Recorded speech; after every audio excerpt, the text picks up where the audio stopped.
Okay. All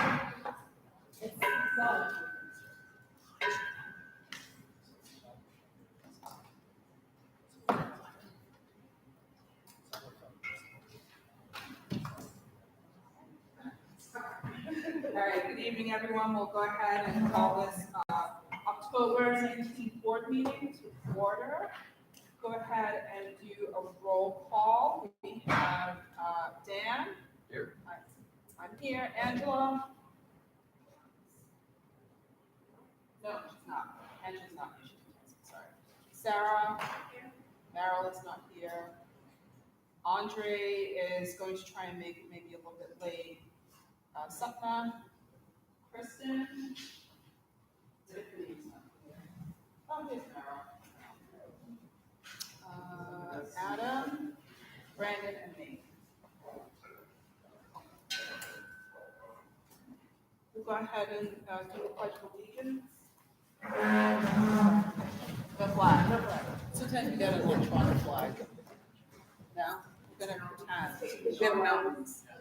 I pledge allegiance to the flag of the United States of America and to the republic for which it stands, one nation, under God, indivisible, with liberty and justice for all. Just a review of our mission.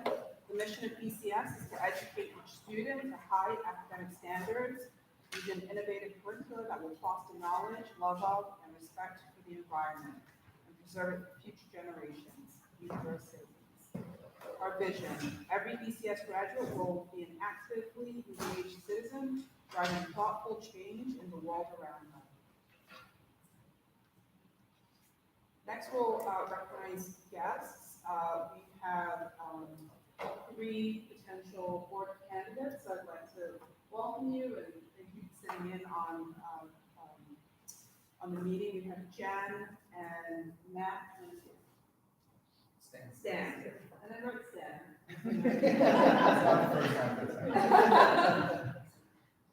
And we also thank you. Thank you.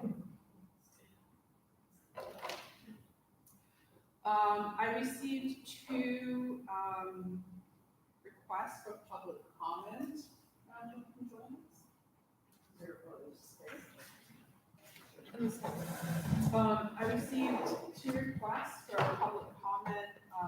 One is from a parent who is not able to join us in person. She's currently traveling, but did send a statement, which I will read out loud. I'm a parent of a 3rd grader and a 4th grader. Our first year at ECS was a partial year, and then the school was sent virtual for COVID. I have struggled to feel a part of this community since we got here, which is upsetting, because it is the reason we switched to this school.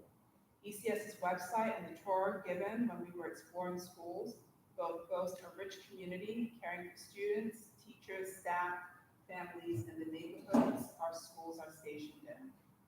Communication has repeatedly been raised as a concern by the families, and a task force was created to review the policies and procedures, but it continues to be an ongoing issue. To be clear, I would not expect better from PPS, but that's why I sent my kids to ECS. ECS says it's better, says it's committed to being better and doing better.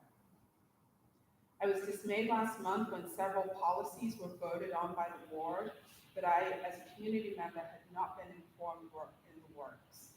The PCO steering committee was not made aware before I brought them to them, and most members of the larger community are still unaware that these policies exist. I was told I was free to bring my concerns to the board meeting, to call for changes to the policies that have already been voted into place by the board. I was told to alert other parents and to have them also voice their wish for these policies to be changed. Truth be told, I only received access to the policies on the 13th and out of town, so I've not been able to review the policies yet. But I can tell you that I'm struggling with, but I can tell you that I'm struggling with trying to figure out how to do this. Figuring out how to have a group of parents come to the board without feeling like us versus you. You, in caps, made this policy without checking with us, in caps. you did this to us, and now we need to rally to convince you to change it. I'm sure I'm out of time. I will come to speak the next chance I get. I would love the opportunity to speak with you before the next board meeting, and will email you my contact information. Please reach out so I can talk longer than whatever amount of time is allotted to me. And this was submitted on behalf of Sarah Bartholomew. So we will have that recorded in the minutes. The second statement is the union statement, which I believe I can hold on to until we do some reports.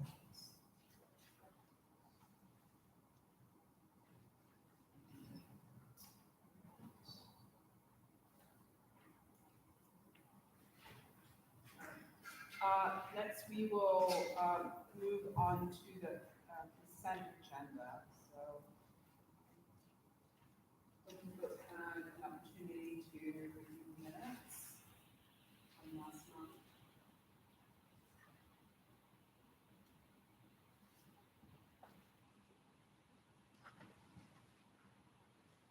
And any questions from any of the attachments?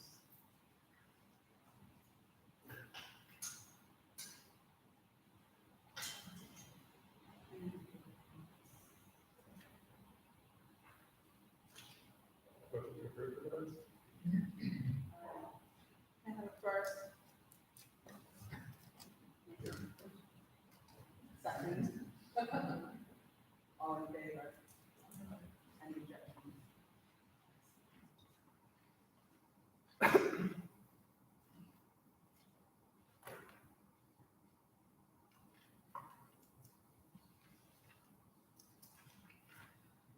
All right. That was one minute, sorry. And then we have a resolution for consent.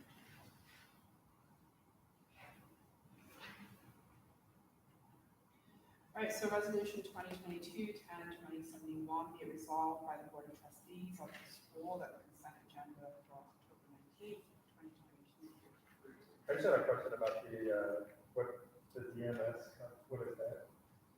DMS contract, it wasn't here. Yeah, That was, so this is Dr. David Maystein, who has been previously supporting our high school leadership, specifically an executive coach for high school.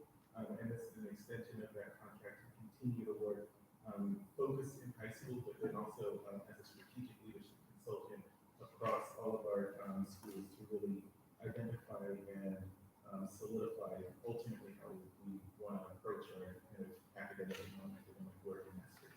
But a lot of this work will be specific to the high school.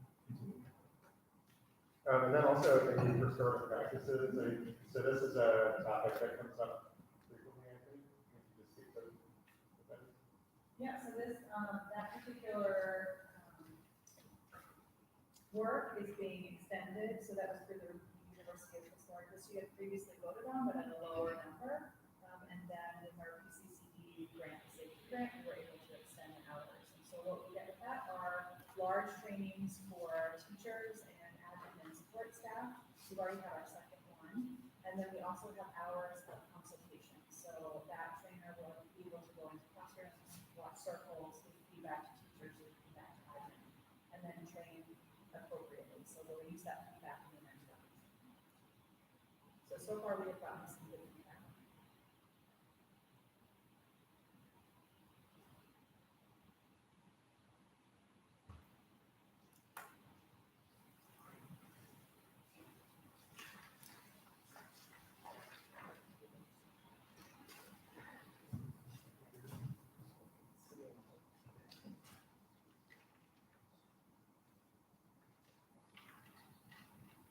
All right, next we will move into our board reports. So I'll turn it over to Mandy. Nikki actually spoke. Yep. I will turn it over to Nikki. So your food services director. Yes, I don't have a presentation per se, I spoke with Jane. First, I'd like to preface this with I'd rather speak to an entire cafeteria full of, unruly seventh graders and a bunch of adults. It just makes me very makeup. I'm here. So my turn red, it's, Before you jump in, is it okay if James takes a minute to introduce you to the board? Because I know you of old. Nikki is an extremely valued and wonderfully productive and amazing employee and has worked to build our food service program. James, she works in your part, so So Nikki Hutcherson is our food service director, and Nikki actually started with us years ago in our ninth year as our food service manager on our team. Has been worked her way up. So Nikki is just the resident expert in all things NSLP, National School Lunch Program, the resident expert in healthy food and food delivery, and is just a wonderful and amazing resident expert in everything else that you cast her for. So Ms. Hutcherson, we're really, really excited and thrilled that you're here to talk with the board, so thank you. Thank you. So I don't have a presentation per se. I was told by James I was going to be getting some questions. So I'm open to any questions. If you would like to hear like, kind of an overview, I can give you that. It's a little boring, kind of confusing, but I can answer any questions that you may have. But I can start with, what would you like to start with? I'm unfamiliar totally, so any type of high-level overview of what the children are offered and what it's about, that would be great. Okay, so a high-level overview is we're in the National School Lunch Program that was established in 1938. They've had many changes over the years, but that's how we get federal funding for some of our lunches. More for free lunch students, and then reduced to get a little less, and then paid a little less. We also, because we submit our menus for review, and they meet all of the requirements, and we have our triennial review every 3 years, you get graded on that. So we actually get an extra 8 cents per meal, regardless of whether they're prepaid or reduced. We turn in all of our information. We have to put in our menus. They're checked for nutritional requirements, age, and then we have certain requirements that have to. So we have to have like certain dark green vegetables to eat. We have to have orange, and it's all put into the computer, and they tell us whether we're compliant or not. A way that we save money, especially, well, not save money, but also with the supply chain, with the way it is right now. We decided this year, and we've done it in the past, but we were on a 4-week menu cycle. That allows us to buy when prices are low and stock up on things that we might be able to stock up on. If something's out, we have a replacement meal already on hand for those types of situations. Anytime that there's a slight change in our menu, it has to be recorded, put in, and also if we're out on an unexpected day, that has to be recorded. And there's a thing called an attendance factor. So we have to monthly say what our attendance factor was. It's usually right around 95%. Then all meals are submitted for reimbursement, free, reduced, or paid. They compare that with the attendance factor. So like if you had, I have a perfect example. We don't have many reduced students, but I have 3 at primary, and they buy every day, but our attendance factor is 95%. So that I get a question then, and then I have to submit that yes, those 3 students do buy every single day. I have to do that every month, because the odds of them buying every single day are not very high, but they do. So we get questions like that all the time from the state. They'll flag you for pretty much anything.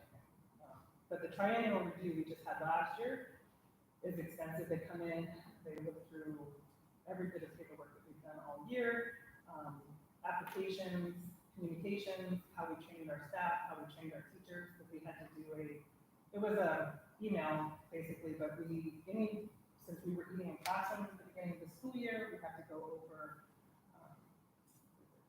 it's civil rights in the cafeteria, making sure that we're not denying, and make sure we're providing everything that student is required. And that's how we get reimbursed for costs. We also have to, we can't just change our costs arbitrarily. We have to do what's called paid lunch equity. So we take our, this is so boring.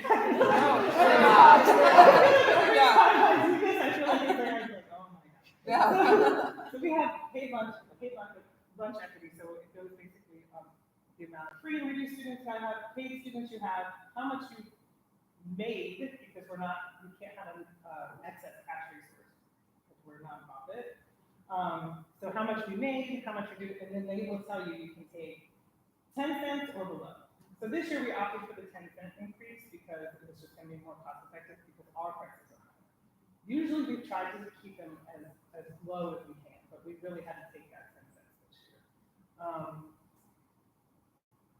Follow-up question. Yes, When you were saying you input the menu and it's rated for compliance or not, is that just pass fail or is there a grading system like while you? there's a grading system, so it's like, it's red, yellow, green, green means go. So if your menus mean green, then you're good. There's also exceeds, and that's where we fall. Our lunches fall under, and that's why we get that extra 8 cents per meal, regardless of pay. You might have touched on this. No, that's fine.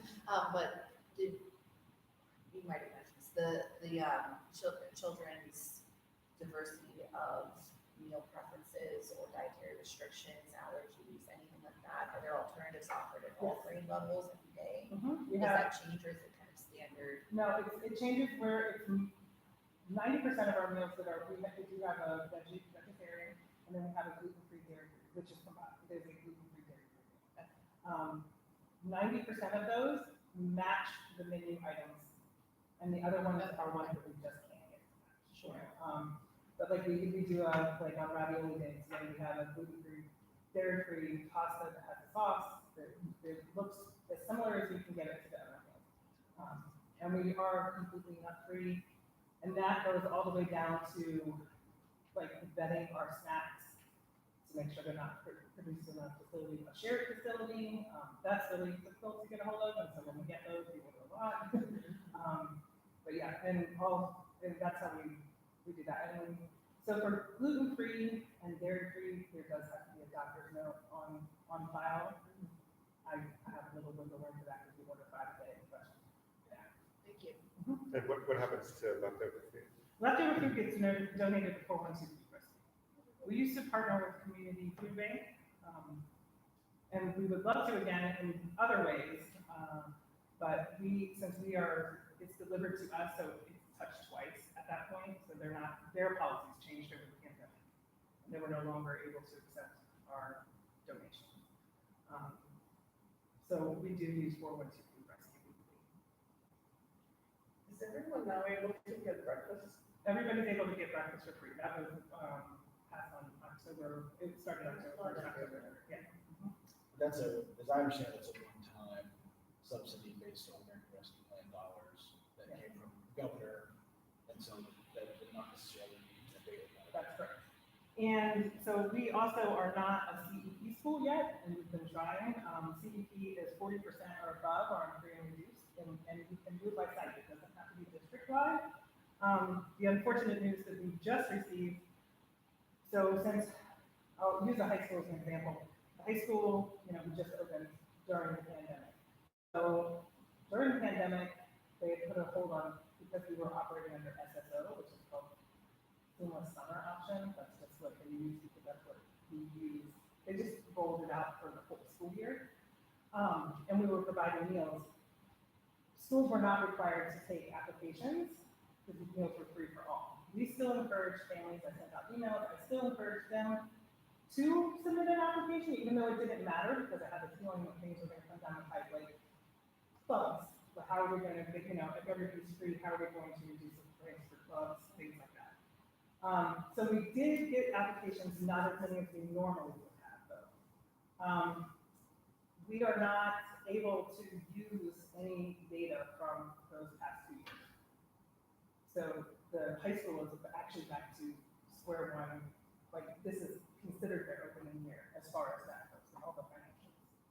So how long, to get the community eligibility provision, how long do you need, how much data do you have? So I would be able to get them in next year in October. So you need. Because their fiscal year, yeah, we need 1 year of historical data. Okay, and then just, I think for the edification of the board, could you explain how you figure out, or how the state figures out the percentage level for each site to I have them right here. I have the percentage levels right here, actually. So what it is approved applications. So we also we're a community partner that we get direct certifications as well. So if the family has SNAP, TANF, McKinney-Vento is a separate, but SNAP, TANF, Medicaid eligible, but not all Medicaid families are eligible. So it used to be automatic for Medicaid. They took that away, I think it was 4 years ago.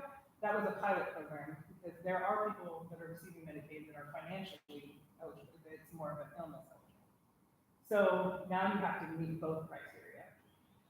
But we do have families that are automatically certified eligible through the Medicaid because of those things. So we have only, so most of ours are direct certifications. It's not 10. I think we had 25 actual families apply. Because most of our certifications are through that automatic. It's called direct certification. And does the state supply that data to? Yes. So you sort of put someone's social into a No, system? so there's automatic matches. So every student has a state ID number that exists for all of their education, all of their K through 12. So that number is matched in our student information system in my Premier Edge, and that matches that. And every Tuesday morning I go in, and that's when they refresh it. And so I go in and do a class search every Tuesday. And then if a student, we do have parents that, if didn't automatically match for whatever reason, or maybe they fell out of eligibility and then they come back in, I can look up through case number, I can look up through birthday and child name. I don't need to even have, I don't need to see a social. And so, once you have a certain threshold in eligibility for basically free and reduced lunch, which is, that eligibility is determined by participation in one of these programs, or by direct application, and that eligibility is determined by income. Yes, that's an income driven. The benefit to the school then is once you reach a particular threshold, food is completely subsidized for the entire school. Correct. And that's at 40%. 40%. And where are we right now in terms of size? So right now at primary school, we're at 25.69.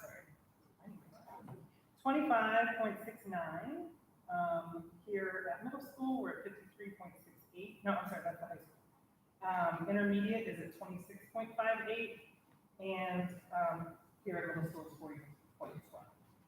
So right now, the middle school and high school could be Potentially for October. The capture date is November 3rd. So as long as, unless something crazy happens, with those numbers. But that's historically where they've been hovering around. And unfortunately, I can't use data from that. So would it be feasible to say then that at least half of the sites by next year could receive subsidized breakfast and lunch? And are the percentages, is it collective like district-wide, or can you say, hey, I can get this subsidy for these two schools and the percentages at primary and intermediate way that? Yeah, so the way they stand right now, we could get them in middle and high school, barring any unforeseen changes. So district-wide, we don't need that. At district-wide, we're at 33%. So it would be who of us to go ahead and take the middle and high school. That's just the way it's going to be. And do you know what percentage of the kids actually eat the school lunch? I can look that up for you. But our numbers are higher this year. We're at about 33% daily. But that's just the baseline. We have days that we're at, I don't know, breakfast for lunch day. We're at like 80% participation across the district. So we're higher than we were pre-pandemic. If I compare our numbers, minus the high school, we're higher than we were pre-pandemic.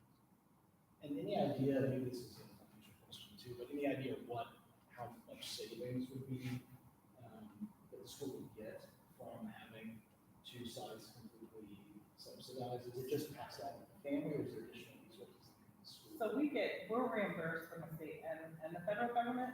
So it's $5 and I think it's 63 cents for a student that has free eligibility. And then it goes down to $3 for somebody who has reduced eligibility because they're paying 40 cents. They don't make it match that high number.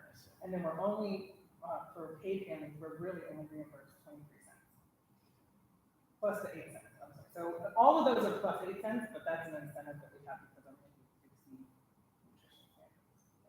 And then just one last question. I know the revenue that comes, so the revenue that comes from actual families purchasing is a line item in our annual budget. Are you saying then that we would make a little bit more with the subsidy?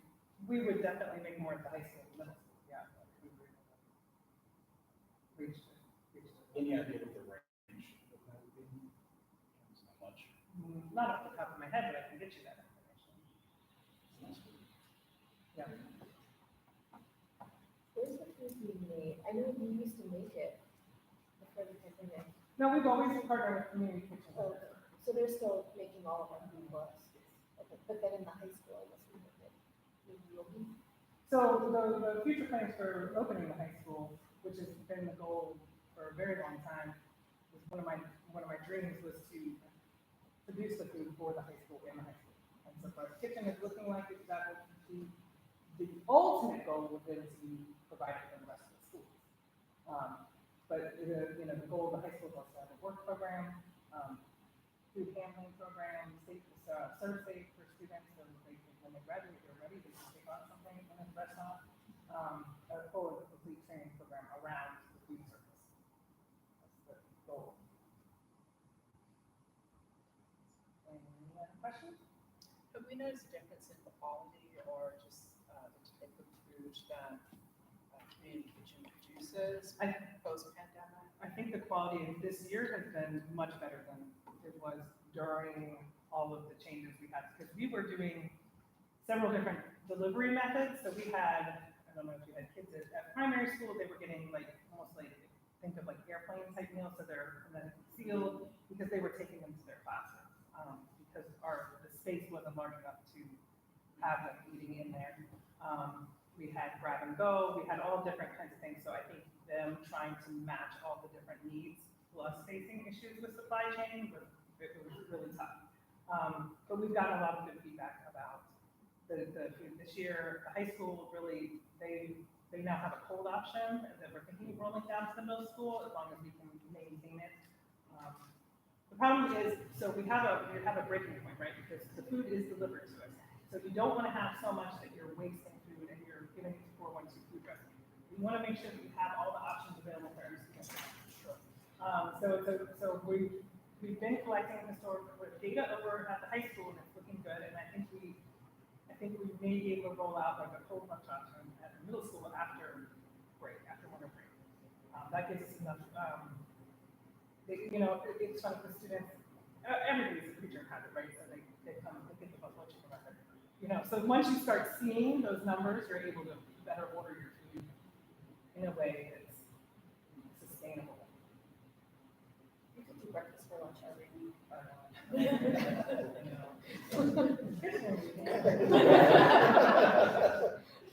I know my son might get us more hamburgers. Yeah.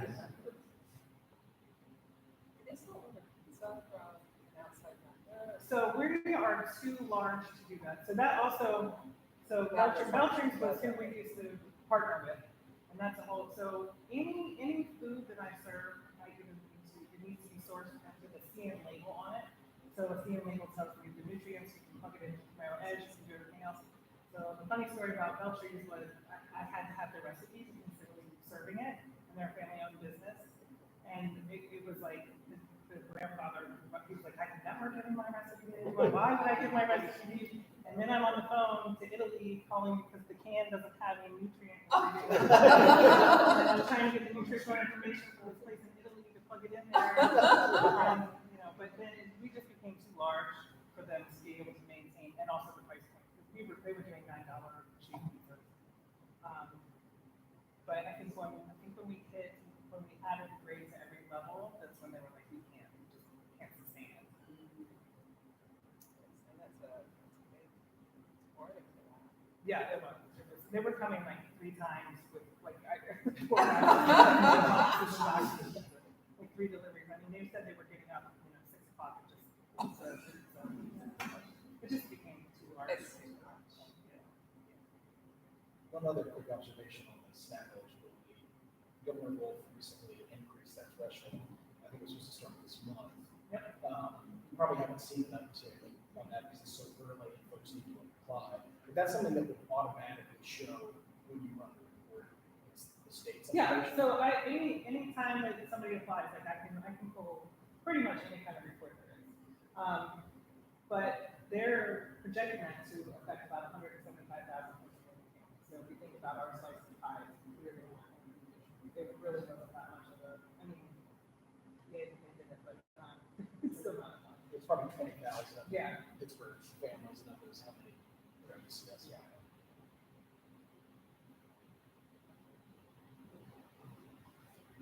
Any other questions?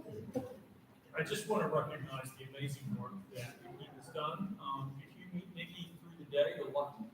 This is a person that is flitting between schools, is often serving lines, covering her own faculty. She's incredibly visible.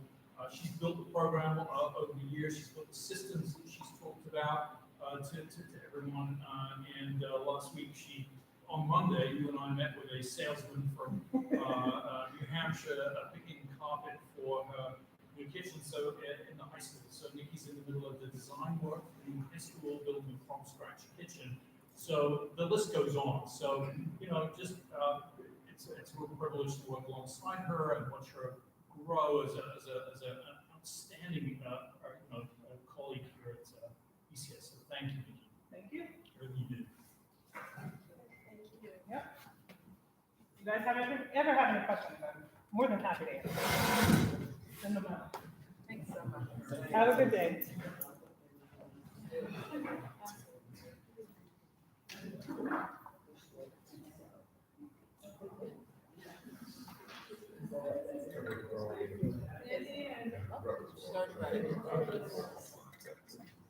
Okay, so I get to go next after a wonderful name, but, so I was asked to come and talk a little bit about academics, and so I thought the best thing to do is share the 3 priorities that I'm working on this year with my team.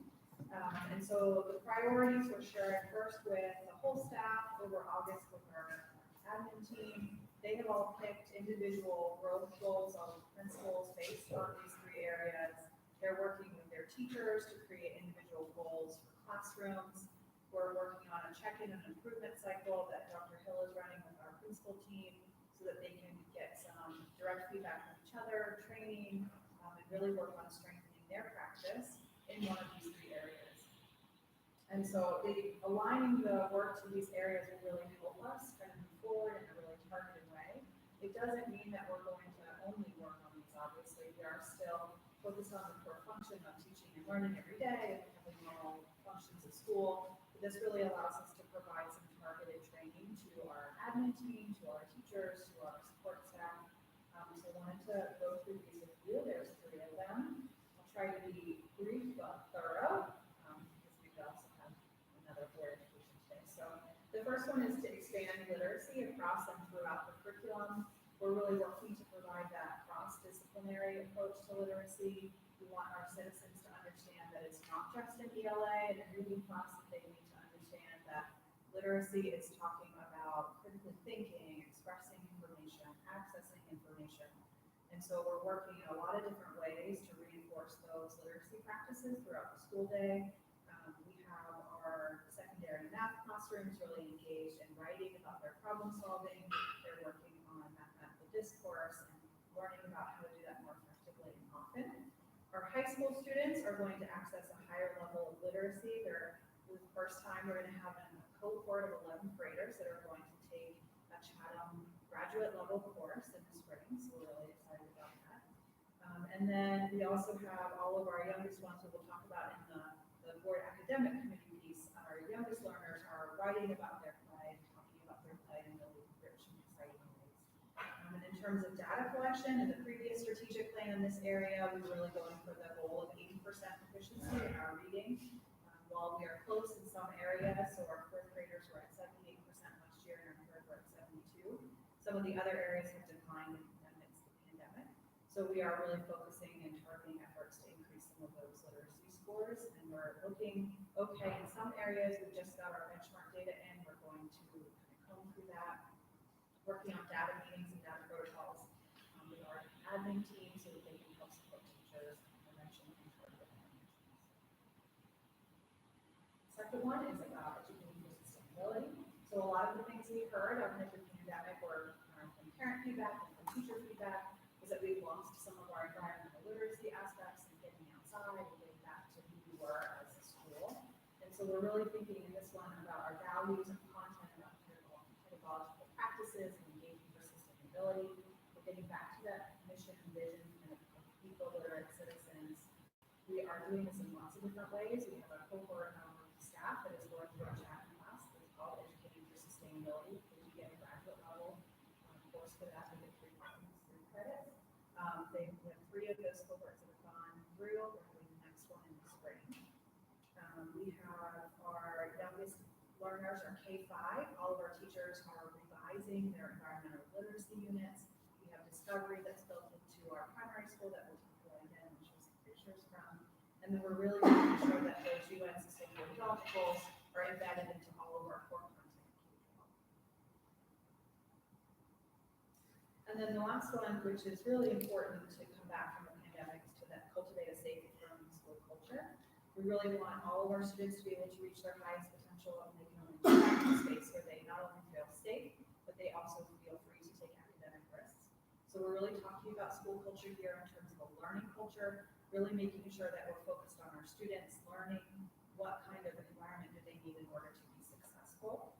We're supporting all of our admin in this work, and a lot of our assistant principals, their goal area actually is in this particular priority area.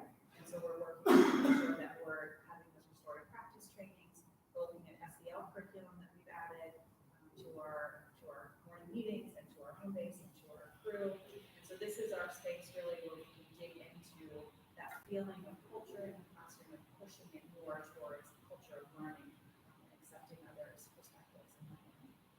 So there's a lot of data points that we collect over the year to gauge how we're doing in some of those areas. So we have all of our academic progress, we look at attendance data, we look at office referral data. So we're gathering all of those throughout the course of the year to then report back on how we're doing in each of those areas. And so really briefly about those, but we'll go into a little bit of depth, Marilyn, if you still want to. During the education committee report, what I decided to do is to take each building for each month, and so we start with primary, and I'll highlight how that building is doing in each one of these 3 areas. Any questions? Very private.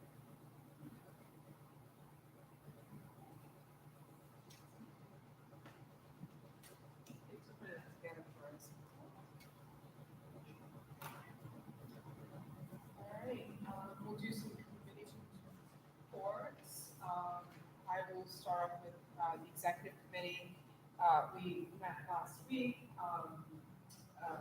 talked about the high school, which Dan will talk about a little bit later. And John, just want to say thanks to everyone for being on last week and touring the high school site. It was exciting to see what it's going to look like in the future. So good news around that.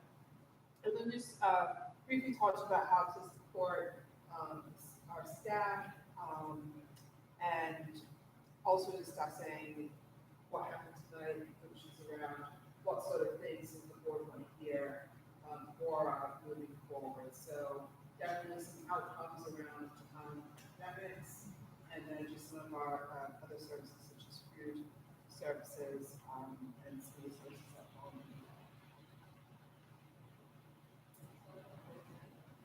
Anything to add to that?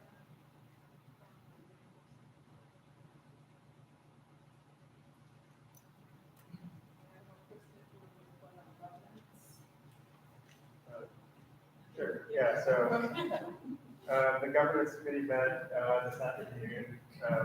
I guess two items for discussion here. First is we're, in the process of recruiting, new board members. We have some guests here, tonight that are potentials, including, Matthew, who's gonna join the, finance and facilities committee for now as a, non-voting member. With a goal to hopefully be able to bring him onto the board in the next academic year. So that leads into the second point, which is our bylaws. So our currently we have 12 board members. According to our bylaws, currently no more than 1/3 of the board be parents at the school. Right now we have 5 parents. The ratio shifted a little bit just with recent changes and people leaving the board. So moving forward, we need to add some non-parent members to bring the ratio back into compliance. And wanted to bring up for discussion the possibility of amending the bylaws to change that number from 1/3 to somewhere between 40 and less than 50% should be parents. But we wanted to get more general input from everyone here about that, because that's kind of a big deal. And also sort of was hoping to get some historical background on the founding of the school and why that was their number was chosen. So I'll open that up then.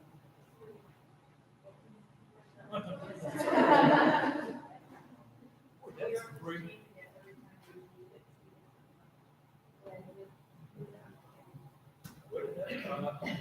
I'm trying to rack my brains here, why that came when the school started, it certainly had a partner in Imagine Schools, which was an operating company, and they had some thoughts around the ratio of parents. And that could have been a control issue, interpret that as you wish.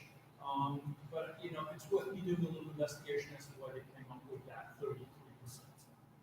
Whether that was an actual number, let me do a little work on behalf of the board to find that out. Because we jumped into that and away we went. We never looked back. So let's figure out why, because ultimately that might inform this decision. I think you lose a bit of independent thinking from your parents. I think you lose a lot of independent thinking from your parents for a while.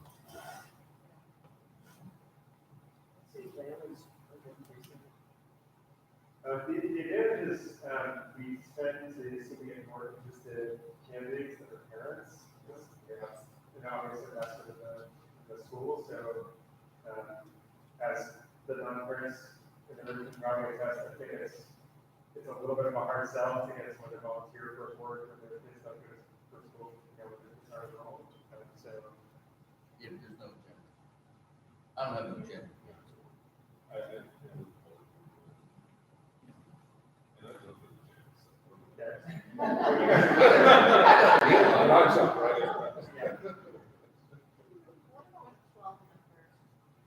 Well, The could we state- increase the number of- yeah, so we can have up to 19.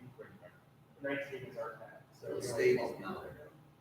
The state is not. It seems like it should be an odd number.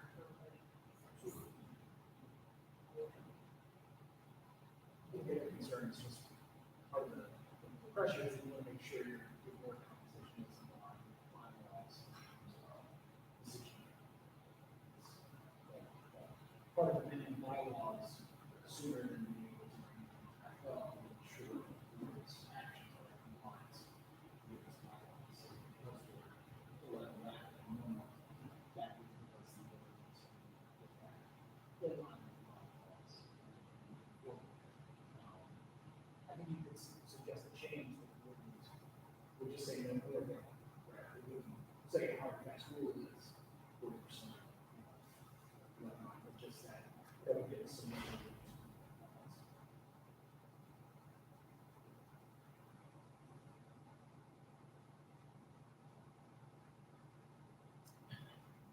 This is good. This is I good. like that. Right. Maybe set the range to 33 instead of 40%. yeah, right now we said no more than a third. So it could be 0. Just, I think the process for amending it is with public notice, so many days, and then the board can just vote ahead of the meeting to amend it. So it's not too times. But we might have made it, but I'm not sure we can add any bylaws to share the solicitor when review. So we reached out to the solicitor and said, after the executive meeting, saying that we're in this sort of situation here, what's our next course of action? So she's more than willing to, provide the language to give is our one way to actually change or increase that percentage. So when we're ready here, when we've done our investigation, we've done your investigation and background there around what the optimal split is here, it's 40-60, and the rationale behind it. I think your question is a good one, Adam, is what's the rationale behind the split? Is it around objectivity? On what side? Who does it benefit? I think there's got to be some good writing out there about what best practice looks like on the school board or a board like ours. So let me do that, and I'll pass it back to the governance committee. Adam, you're a recipient of that. I'll do a little digging. So we should be ready before the next executive committee to make that call. I'm happy to put you in touch with Andrea, the board solicitor, and chat about that. Yeah, that's great. So I think we just wanted to bring that up now for discussion, but something to potentially consider. I raised before, I'll raise it here, that I would also like us to be very mindful about maintaining some diversity on the board. I think historically that was lacking, and then there was a lot of work around adding diversity to the board, and I've noticed that we're kind of shifting from that. And so when I kind of look around and think about many different domains of diversity, I don't know that we're necessarily representative of the marketing community. And even economically, I think that we're very representative. So I will be rolling off next year. And so, saying I represent many different domains of diversity. Become less diverse. I think the wise and check for your performances, but yeah, I just would ask that we continue to have that focus. One of the focus groups that we read from the strategic plan, African American class, regularly, no voices unheard, they're not involved. So I think that's really important.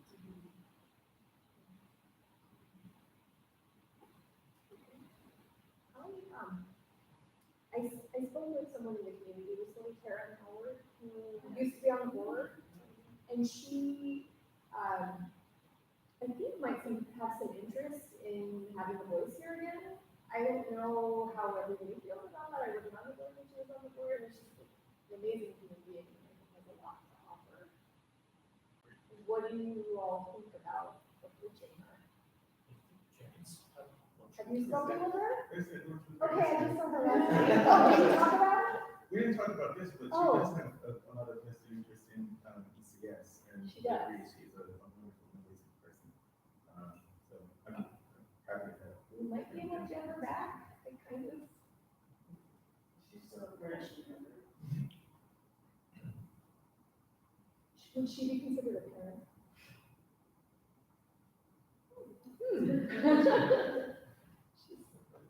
Do you remember?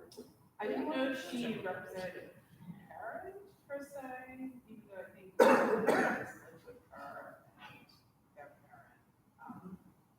But yeah, no, she Would be amazing. yeah, she's, you know, an educator and knows the community and has been with ECS probably since the beginning. so on the board for a long time, as a member of the education committee, Yeah. has done good work and held us as a school and a board accountable for their work on a number of things. So, yeah, she's great. James, maybe you're allowed to connect with them. Okay.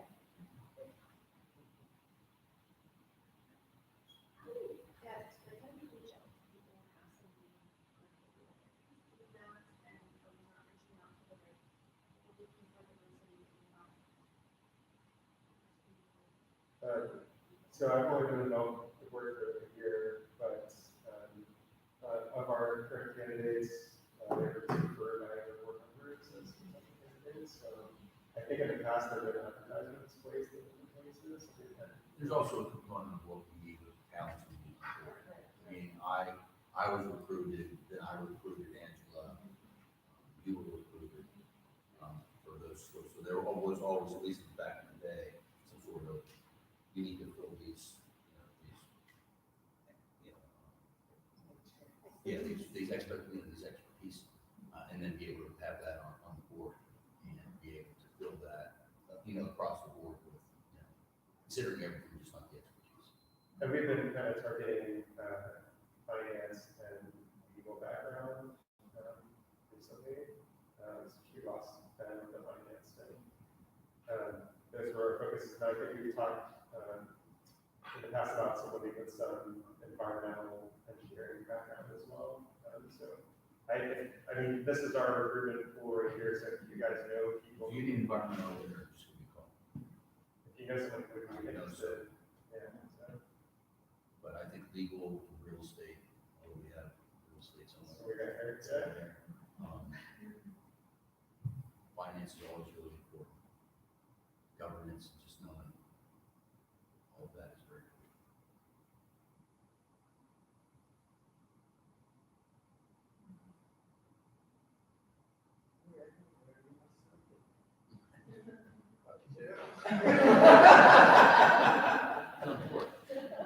I don't know everywhere. I was thinking, I'm trying to think of but, again, I guess my thinking question is, honestly, all the folks I think of, just back in time, stuff like that. We'll do it now.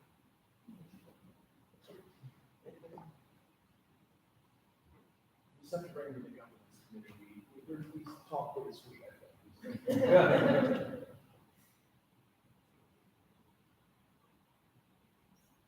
Yeah, and I think even, the next paragraph that we work on, getting people to be like really mindful and about that person. I just don't want to see this board succumb to what I see in the public all the time. It is shameful how many school board meetings I've sat in where there's a parent that's elected, they have an athlete or a band member or a choral student or whatever they do. And, if I had a student here that was in athletics and there's no gym in the high school, I could be raising, it'd be making everyone very uncomfortable in these meetings for my own agenda. And that's what makes this board so great, is we have very little, that vein in this school.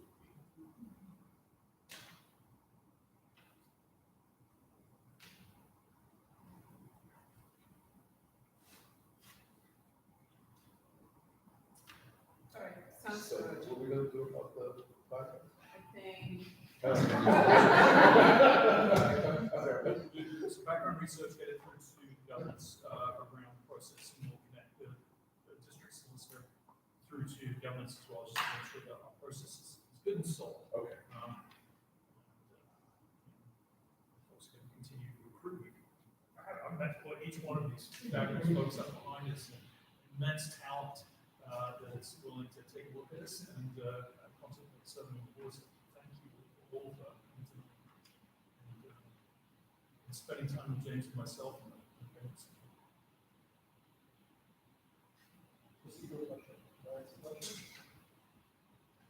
I'll refer to the board. Just on your percentages, are you ever below 12? It's 4%.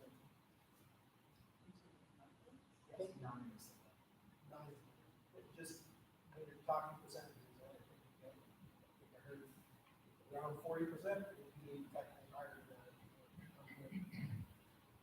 40%. Right. Consider this number, just, it can't be set at 40%. What's up?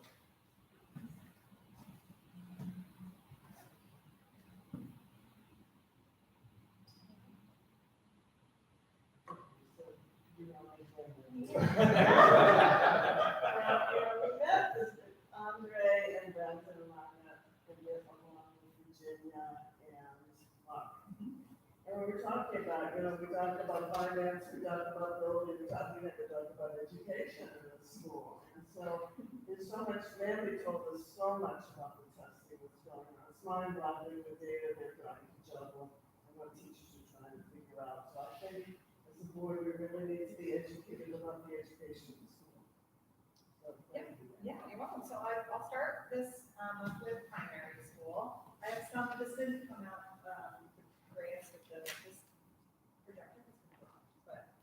I will also share, I've got some play stories that I'll share out with you too that you can pass around so you can actually just read. But I'm gonna go through each one of the buckets. We'll start with literacy. So at our primary school, some of the big highlights that would connect to some of the work that you're doing too is that we have a new phonics curriculum at the literacy or at the primary. They're all different. There's a bunch of them.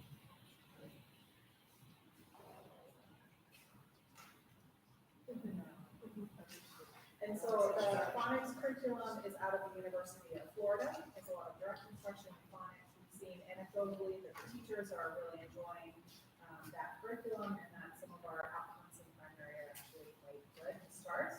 We've just looked at our data meetings at that primary level. They've gone with Ashley and Melanie, the curriculum director in Virginia, through all of that data. Right now, our kindergarten is looking at a 70% proficiency in reading.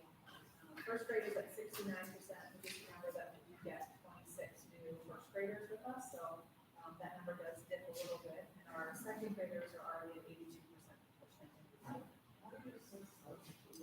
They are using that MAPS, that test that the measurement of academic progress and skills at the end of the day is on that they're able to read. It reads to them and can answer their questions. Will you use those again, quarterly or not?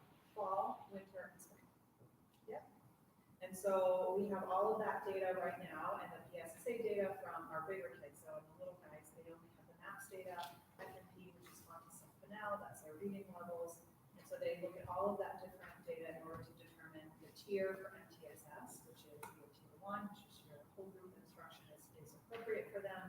Tier 2, they might be a little bit more small group, and tier 3 is that strategic intervention. Where MTSS stands for? Multi-tiered system of supports. Thanks, Aaron. Yeah. My, Yeah. so we have, that has been really helpful in our primary grades. We're also continuing the tutoring with Sarah Scott. There are currently 19 students at primary that are accessing that programming. And we still do have our 2 intervention teachers for ESSER's funding, helping to support those tier 2 and tier 3 students that need that small group support. So we're really excited about what we're seeing data-wise out of those lowest learners. We're also learning about writing and speaking and playing in a really great way. What you're seeing in front of you are different play stories. So our discovery teacher is also new this year to that space, and our thinking lab teacher are taking what they're doing in their classroom and play that they're seeing and writing about it and sharing it with kids, and then also sharing it with families. So some of what you see is they're all different. So if you want to kind of put some around to it, talk a little bit about that. But we're really designed to support growth and that playful learning in those other areas. We're going to develop a bunch of YouTube videos for parents to be able to use. Yeah, so the kindergartners, before they come to us, they're given some kind of pre-reading skills, some primer, and that is a video that goes on YouTube, and they also, Sarah will do her organization, her tutors, do reading level benchmarking with our kindergartners before they get to us, so we know baseline where they are when they walk in the door, which is really helpful. So there were 2 additional sort of roving teachers around that were being funded by ESSER's dollars. Is there, I assume that's also a finite streaming. Has there been any thought about whether we be able to continue that? Yeah, I think it's twofold. One, which is we hope that they work themselves to a point where we have lower numbers of students who need those tier 3 supports, so they would not be as needed.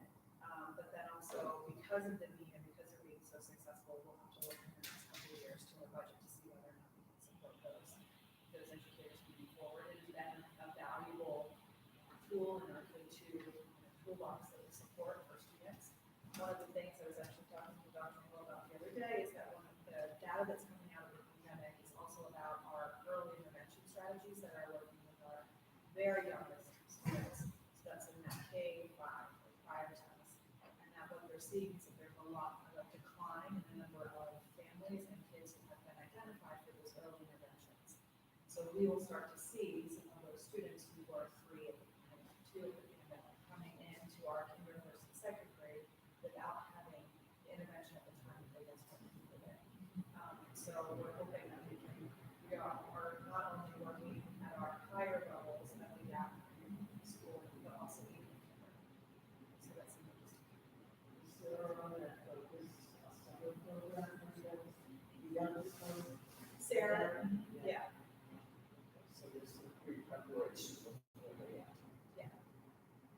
also, with our ESSER selling, we've been able to supply books to all students if they want to over the summer, so they've been taking 3 or 4 books home. So we're going to continue that. I'd like to add language to it. So in environmental literacy, this year is one of our classrooms, and so what we're seeing here are our kids engaged in a lot of play around science. And so they're not only revising those units to make sure that they are having sustainable development goals and achieving sustainability, but they are also incorporating play in those lessons. So they're learning about habitats here, and they're doing the game of survival, talking about physical changes due to environmental factors. And so they're learning about it, they're playing with it, and they're creating their own games to play with their friends. So they're really looking into that. I have additional 2 play stories that I kept back. One which was Small Worlds that Best Nest. And so our kids were asked they were invited to build a nest. So can you build a nest? And that might seem really straightforward, but then they were extending their thinking. So how will your animal get food out of the nest? How will it be safe? How will it be comfortable? And really thinking about that intricacy of that nest. I'll pass this over to you. This is some of the beautiful nests that were created by our kids. And so they were really thinking, like, this one's a turkey one, and so there's all these sticks sticking out, and it's for the turkey's protection. And so they're really able to take what they're learning into the classroom teacher into those other areas. So they're doing this, and they're thinking about us and about us. So it's a nice connection to see. These are also informal assessment. Correct. And then this one is about, they were using Lincoln logs, and we have Susan the snake, Tom the toad, Edie the chickadee, and Squirrely the squirrel. And they were trying to create little habitats for them. They were in Play-Doh and in Lincoln logs, and they were trying to figure out what to do, and the kids really figured out that Lincoln log could be the trunk of the tree, and the green Play-Doh could be the top of the tree. So they're trying to do some problem solving and figuring out what to do.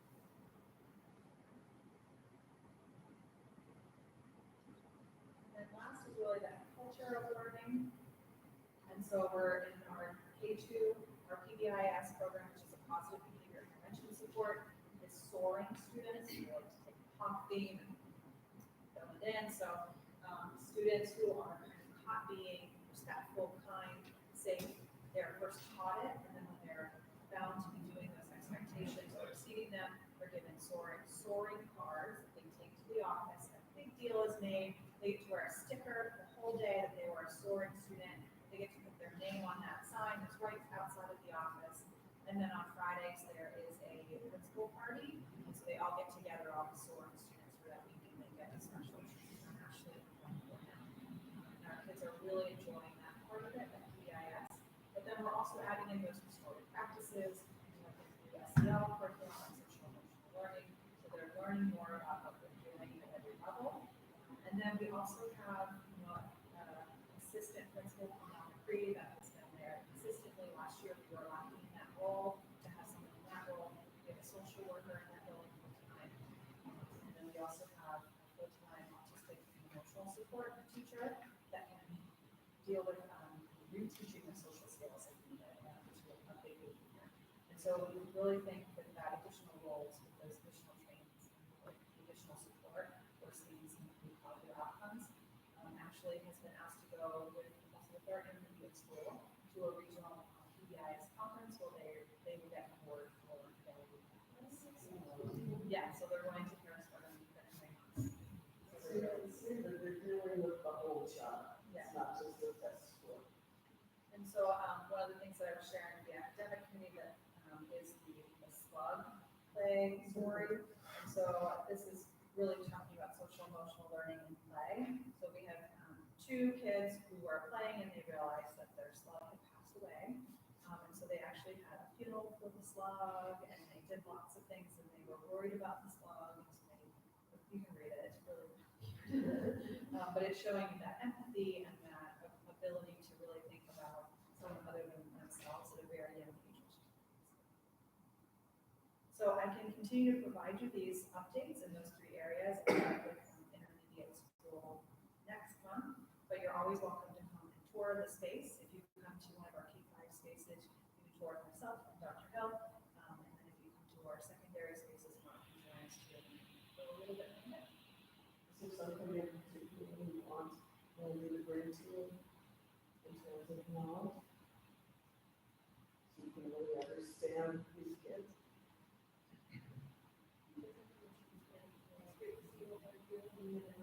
More than a test.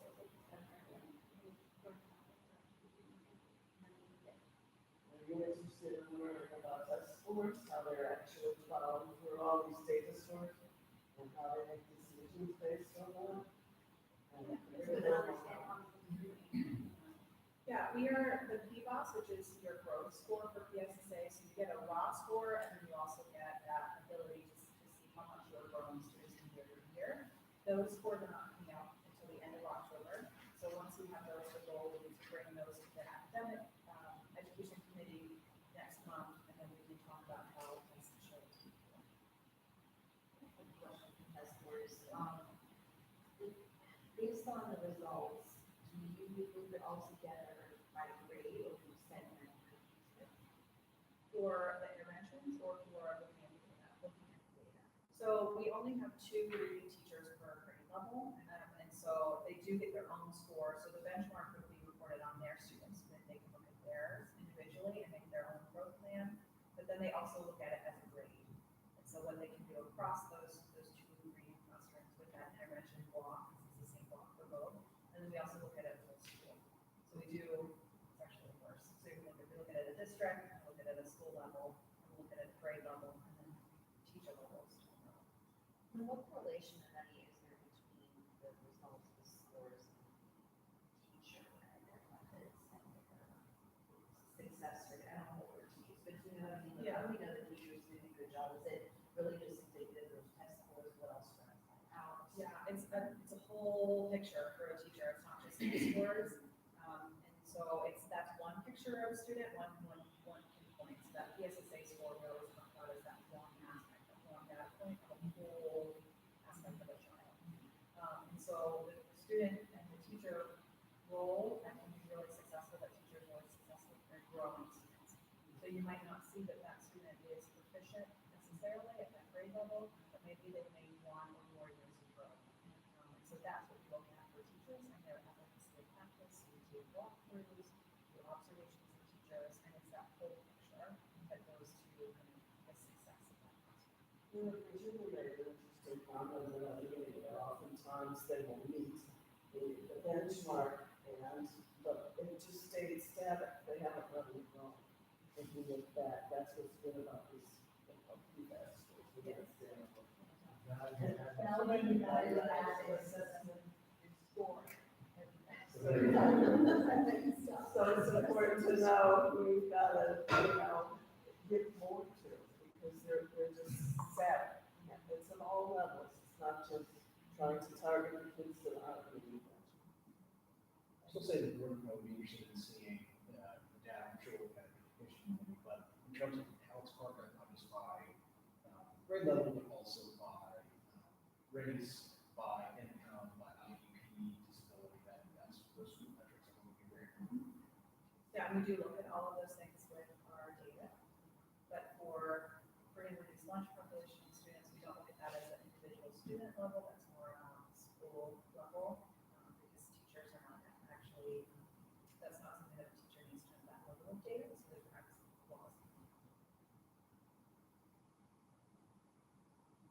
especially if it's really great. That was most amazing thing. Yeah. For the littlest ones, did those end of unit celebrations come back? Or are they coming back? Oh, for parents and families? I don't know yet. For the littlest ones in those years, that was so meaningful, and I'm sure it went away during the pandemic, and I feel like that needs to come back. I'll talk to Melanie about it too. That was like one of the highlights, so, like, I'm just noticing as you're passing around all these sheets, because they would have a unit about whatever, mining gems in Frick Park and all the math around that or whatever, and then they would invite all the families to come, and they would have an end of unit celebration, and you could see what everybody was doing for that 3 months or whatever. It was really powerful. It was probably the highlight of those early years. It's not bad. I know. Got it on time.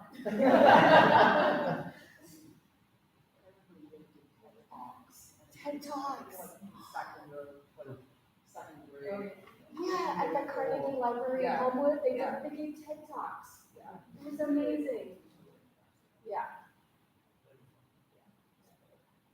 And that is why this is a focus area, to bring some of those things back. You can see how they engage kids in thinking and problem solving and working together all along. I tutored an ESL woman for several years. She had a child here that started kindergarten and I followed them along. I remember one project where it was for science and the teacher broke them up into groups and said, so, what are you interested in? And so they had to talk to one another and figure it out. And then once they chose one thing, an interest group, then she went to the library and got them all these books on their area of interest. And they had to read and share, and then they had to develop a poster to show what they knew. And then they should have put the poster out in the hallway and shared it with teachers and parents and other kids in the school. So this is the kind of learning that's going on in this.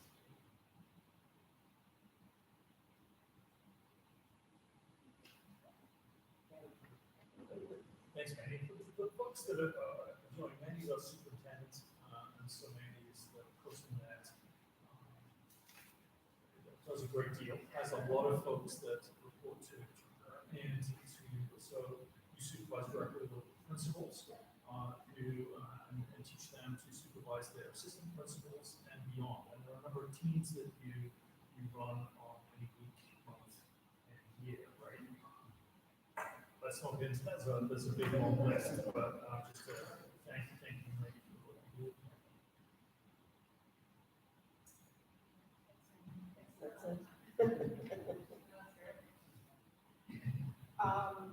I have a statement from Chelsea Young, who is the ECS representative, so I will read that out loud.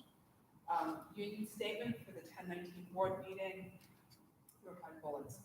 The ECS FT Executive Committee would like to extend a note of thanks to the PCO for organizing the Fall Festival and for the support they have shown to home-based teachers. Teachers at all buildings are hoping to continue our relationship with the folks at the Just Discipline Project. After our PE in August and time in the classroom, teachers have voiced the need to follow up with the professionals from the Just Discipline Project. In particular, we would like to have them in our spaces to give us feedback around community restorative and healing circles, as well as what consequences can look like within restorative practices. We worry that we are sliding into a permissive school culture. We want to be proactive and implement practices with fidelity. We are looking forward to hearing what Pittsburgh Public has to say in response to shortening the school year. And if you need anything from us or the members of the union, we are willing to help in any way we can. Home Office and ECS FT have been collaborating on differentiating pay for hard-to-hire positions. We received the proposal from Dr. Boyle and will review and respond by Friday. And lastly, Chelsea Young from the Executive Committee is listening via YouTube. If you have any questions, feel free to follow up. I've also realized that I'm getting older. I'm like, goodness, I can't read this. Thank you, Chelsea. Next, I wanted to introduce Tia Schutz. Hi, everyone. Hi. I'm a parent of a first grader in primary. I'm brand new, and I've been getting involved with the PTO. So digging in, and I may sit as their representative if a parent can't sit in another position. Yeah, we discussed that. I'm not sure. That's sort of lost on me. But I was taking notes. I looked ahead on this outline here, and you want to know some things that we're doing at PCO? Yes. Alrighty. We got a fall festival coming up on Friday. Expecting a huge turnout. bigger than ever. We're working really hard on getting some volunteer involvement in our parents. We have a great volunteer coordinator in Becky Marinoff, who I've had the privilege to sit down with coffee. She's a room parent.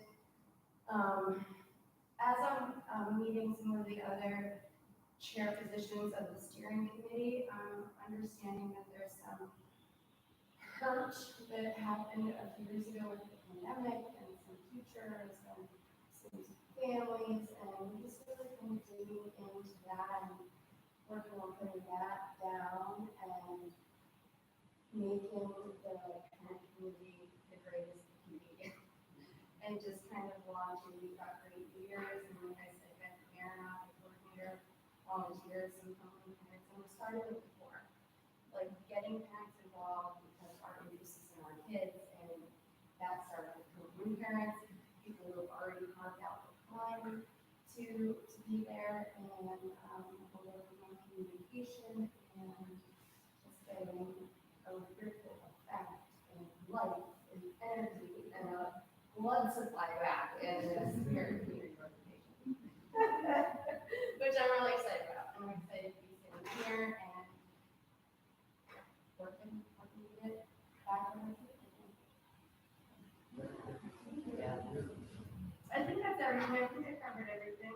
Volunteer opportunities, working on communication.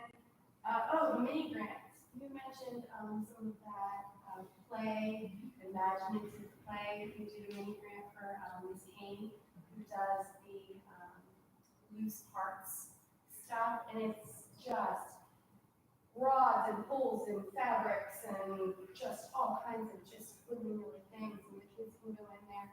I received a little note from her, and it said, the kids, someone exclaimed, "I'm the queen," and then all of a sudden there were guards, and then there was a king, and then the workmen worked on the ship and the castle, and the energy surrounding this particular play in this particular area was cascading, and soon everybody on the playground was playing this loose parts castle with a roll and a heart and stuff like that.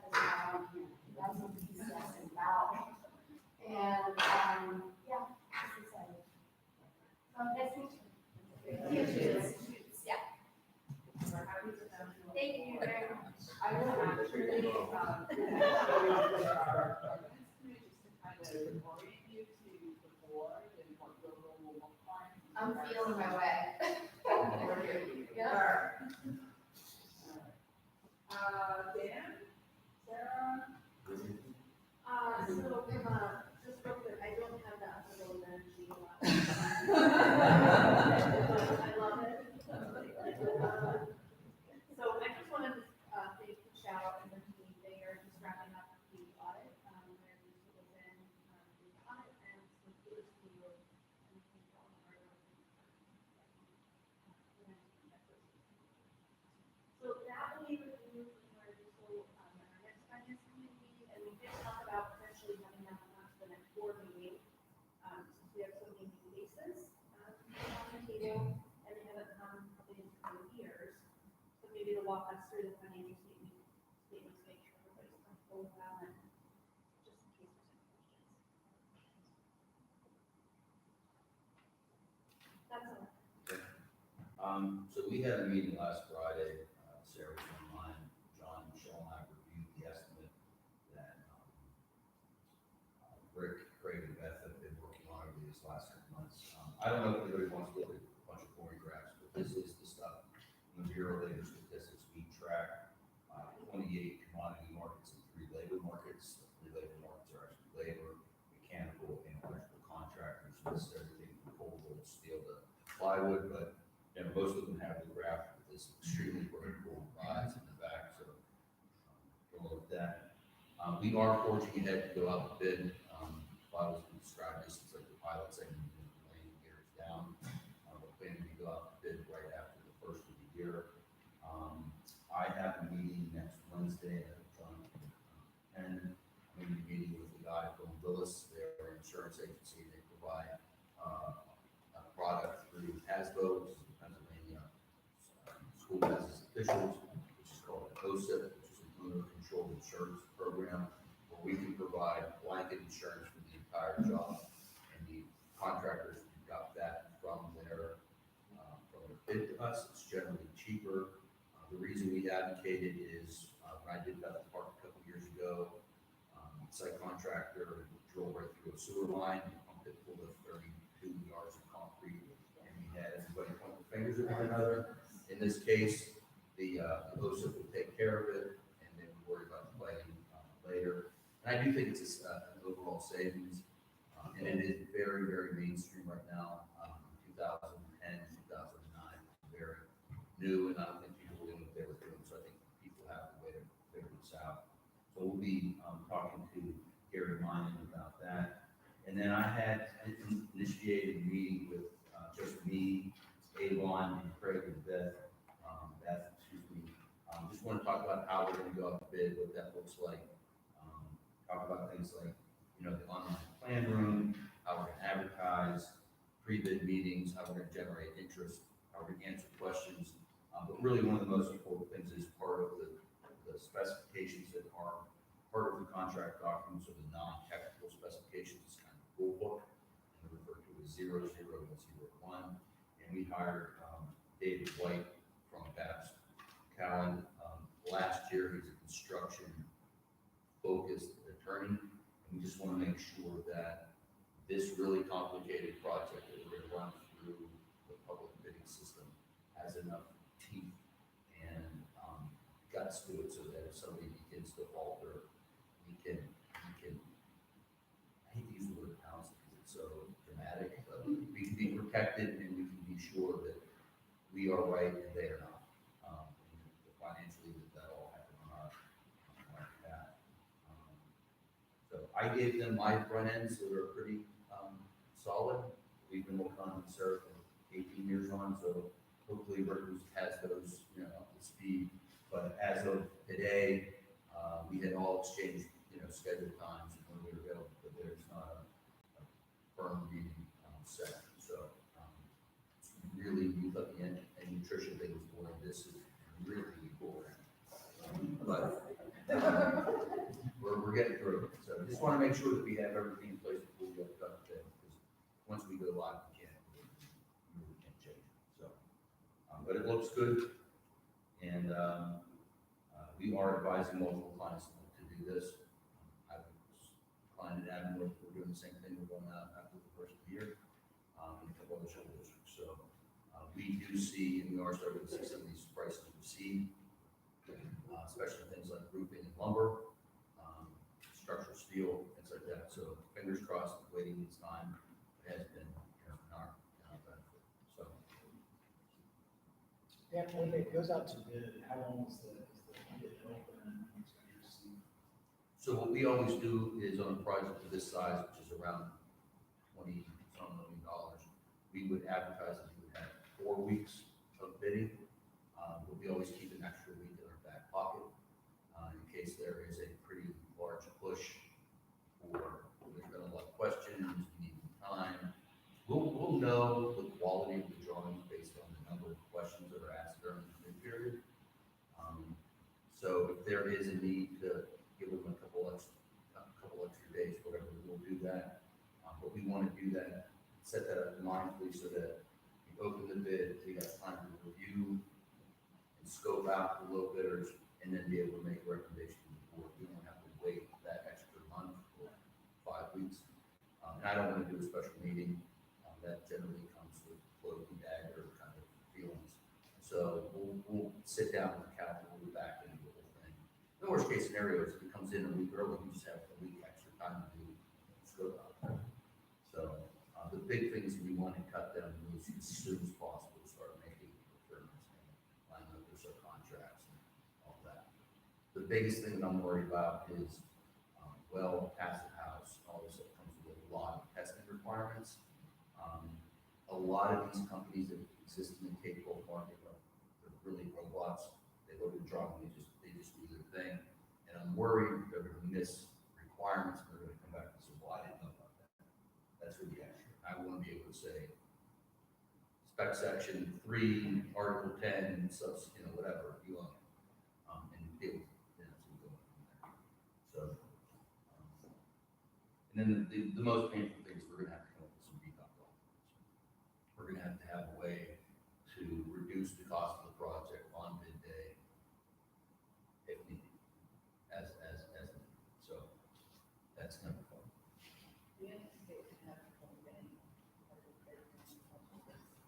The only thing I'm worried about is HVAC. That is where a lot of this passive house stuff lives. It's very rigorous in terms of its requirements with passing certain tests and performance. A lot of these people a lot of these companies that live in the Cape Coral market simply aren't that sophisticated. So we've got to be able to find good people, and if we end up with somebody that's not good, maybe disqualified to get on the team basketball, in a legal and fair and equitable manner, which is historically been very difficult. But that's with the disintegration of PDE that's been stuck. So, general trades, some of these other people, not a lot, will crush it. And there's not much out there. I'm really liking the landscape. There's not a lot out there for me to be bidding on. And the mentality of these general contractors, I know because of one, is they want to be able to have stuff available for the coming years. So they are looking to fill their refrigerators and their accounting department with jobs from January through the spring. So.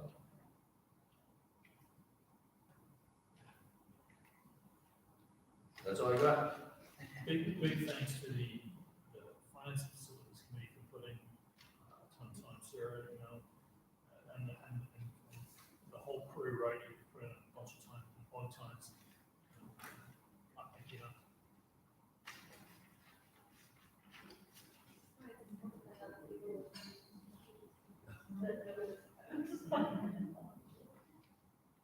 Thanks. Lived in this space for a minute.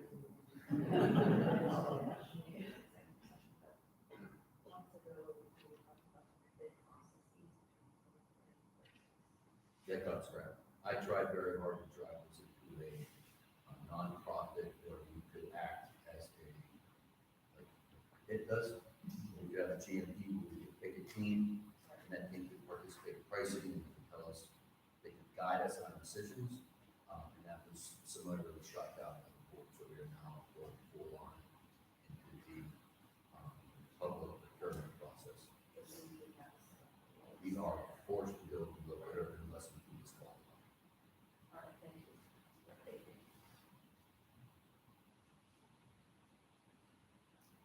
Right. I think that's to show you the right thing. The best. We would have had a fight on our hands after, but I would thought it was a good response for our.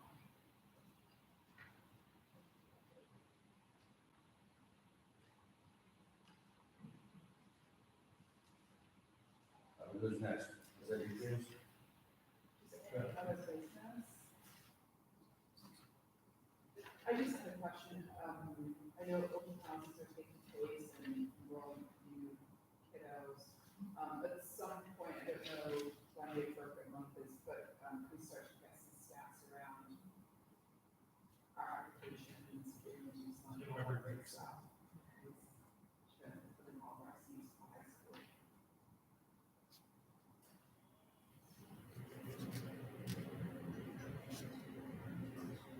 All right, well, can I get a motion to move out of the section into executive section? Oh, And I forgot, yeah. something that's really interesting in some of our meetings that everybody seems on board with is designing something. We don't have anything in the plans yet, but like a map for new families. Sort of like you can see them all, like you are here. And these are your teachers and how to contact them. And these are like your administration supports, and these are your, whoever, just sort of a way to navigate and make it not so high, there's a share position, which is sort of the way it seems right now, along with it. So, yeah, we're